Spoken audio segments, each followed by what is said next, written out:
really seen it all in the first week of LPL that we've had so far. And Irelia against Kassadin, XQW just going to look to bring it to Cream in that mid lane matchup. But with Sejuani coming out on the other side, opens up on the butt.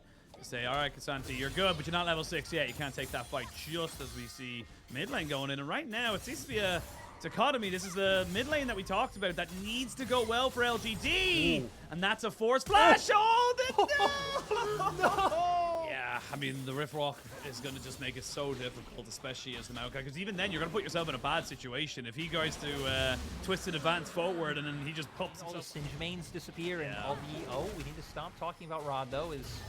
actually going to continue. There we go. Twisted advance. Exactly like I said it would happen. Cream is going to get caught up, though, and ignited down. He's going to not be able to get away from that one. Flawless play. How they want to try and move around the map. They have all these things built into themselves. So they should be, in theory, able to make what K'Sante wants to do in terms of that early setup, but maybe they still want to go for the dive. You're Mini, and you've been knocked up and sentenced to death. There's nowhere for you to go. As I say that, they're going to reset the aggro, get themselves back in. Good flash. These are some good mechanical plays coming out here, but it's not enough. That was so close to being going on to Cream. He's going to be doing quite well. I don't know if OMG will be able to hold this in mid, though, so at least for the side of their Meteor now going to find himself face-to-face with with Cream, who goes very aggressive. The single target CC, but he's got the Lulu wall growth to try and just keep him alive barely. A little bit of shielding going in there, as you can see there. XQW trying to jump in, but K'Sante brings him all the way out. And what looked like a little bit of an overextension. Seraph's almost built up and, you know, fully stacked here for the Kassadin alongside that Rod of Ages versus just the Blade of the Ruined King. And don't get me wrong, a Blade of the Ruined King is still scary for, OMG, Cream. I don't think your team's going to be able to help you here. You just get the lifeline, but that lifeline's only just going to delay the inevitable. But that's a TPing in. They want to contest this. They want this. They're going to try and jump on the Meteor. Remember, he's full AP Maokai. Not quite as tanky as you would expect. Shanji now trying to run away from the Gnar, as we do see Abel going over the wall, trying to see if he can still put down the damage. The Yuumi puts out the final chapter, and K'Sante is dead. OMG not really looking at their paper, not crossing their T's or dotting their I's. They're going to try and get the Kassadin, the TP back in. Aki looking for a bit of a 50-50. They know they can try and maybe make this work, but they've really overextended now. Now they need to try and see at the head, as we can see now Meteor trying to look to defend. But I don't think he's going to be able to go anywhere. He flashes away. LPC there with Jin Zhao, but needs to be fair. Or even this fight. Kassadin off to the wings. You can see him kind of moving forward with Ghost in the back pocket. Maybe going to make something work. They jump on the Meteor there with the Glacial Prison. That's going to force out the two ultimates from the Yuumi and the Maokai. They flash forward as the Irelia tries to get onto Abel. The Baron's jumping in saying, hey guys, I'm the sixth man. Here comes Gnar, as he's not even Mega, but he's starting to burn through these health bars. The Baron is an LGD sleeper agent, and he's making this one work, but remember, it's still a Kassadin. You're going to have the Mega coming out. He gets himself right on top of Shanji, who hasn't quite died. Never mind, he's dead now. But the Kassadin has hit his buttons, and the Kassadin equals out these trades. 3 for 3 so far. You got a Yuumi and a Gnar, though. Two little Yordles moving forward to try and make this one work. Aki's just getting hit and hit and hit. Cream has no mana, which means he's just going to have to try and back this one away. Use the last of it to just try and rift walk. But I feel like for LGD, who were set a bit behind early, they're happy with this. Oh, absolutely. Now you got the Black Cleaver here for Cream. Finding picks, but for OMG. I don't think this one is it, Cream. Yes, you've got the Rift Walks, but the single target CC that we talked about earlier, he almost takes LPC out with him. You know, I don't know why I went with fighting off. I don't know what kind of analogies to go with there.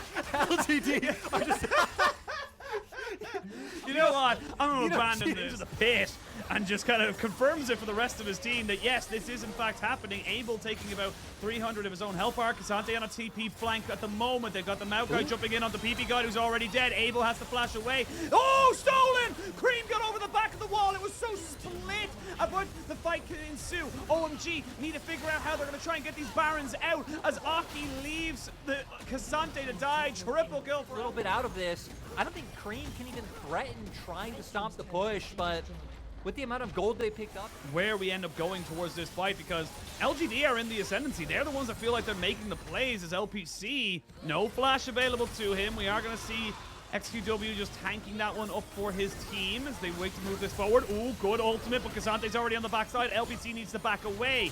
Cream trying to see if he can burn this one down, and the rest of OMG are following up with him. They know they can make this one work. A shutdown onto the Gnar. There's nowhere for the Maokai to go. The Sivir is dead. It's all falling apart. What went so perfectly well has just turned into a perfect ace.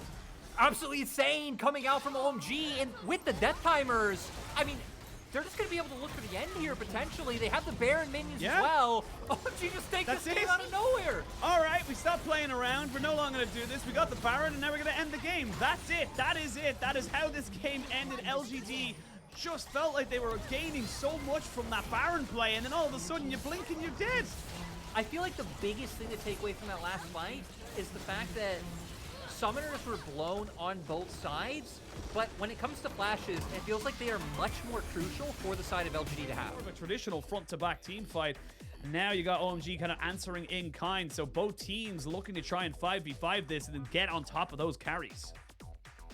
Yeah, the only thing I'm not too sold on for the side of LGD is the vibe. Kind of assume they're going to be here, but we're also going to assume that they're going to just kind of walk away from this. Ooh. Ooh, no. He's going to go for him. Flash going to be burnt here. And they're going to try and kill him off. There's nothing you can do. That's firstly at that mid lane. Azir does have relative safety with that shifting sands, but definitely something that can be abused should you be able to get the abscond abduct out and about. The Kingslayer as well can just do so much. His top lane is, I will say it is infuriating going against the Kazante and just getting hit back every single time and knowing that you're just like not trading as effectively as you maybe should be able to. But we'll see now, and oh, that's exactly it. No shifting sands. Abscond, abduct, and you, sir, are dead.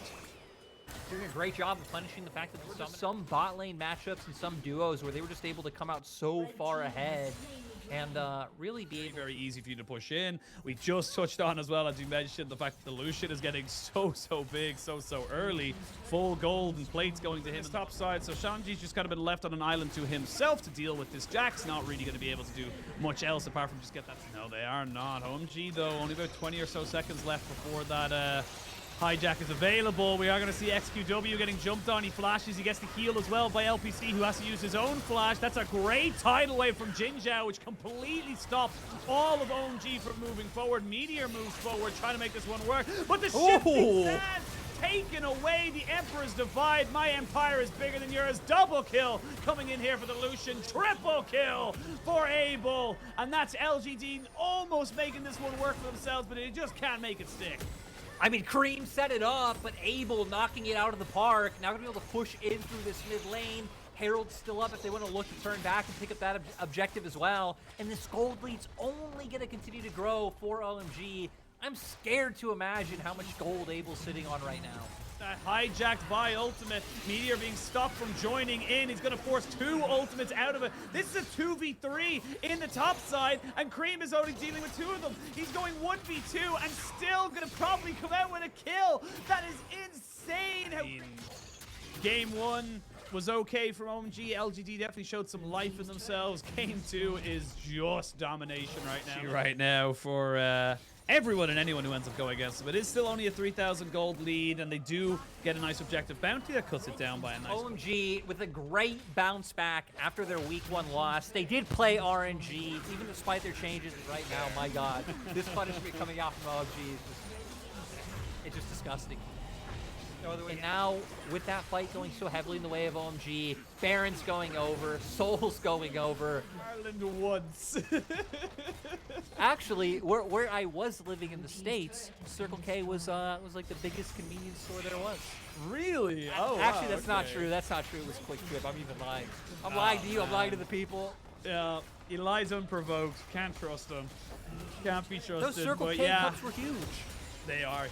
They are such a massive, unnecessarily large that the rest of the building crumbled around his apartment, and his was fine. You know, his painting fell down. That was the smallest inconvenience that happened. But we're going to see the anti-tidal wave already being used here, as Cream did get the hijack himself. So this LGD looking like they want to. It might be gone, but it's not about what is gone or what is left. It's about the fight that we want to happen. Well, we're going to get it right now because we're going to jump straight into this fight here. Aki with no flash, but it does not matter. There's going to be the ultimate title to try and swift everyone off of this. Meteor goes down. They get the hijacked by ultimate in exchange. The Azir has fallen. Jin Jiao will fall next. Shanji, excuse me, and will jump straight in to get himself maybe a triple kill. But Xiao Shu will not allow it to happen. He keeps flashing, he keeps going, he keeps trying to put up some resistances, but it's just not enough. It's going to be a 2-0 Lyric, and it's going to be a good bounce back for OMG. Great to see. I mean, all of their carries turning up. Cream and Abel really being the standouts in that early game. Let's remember Aki was there to help set it up for Cream as well. Shanji had a bit of a slow landing phase, was playing against Jack, so you kind of expect it, but later on, once the lead was there,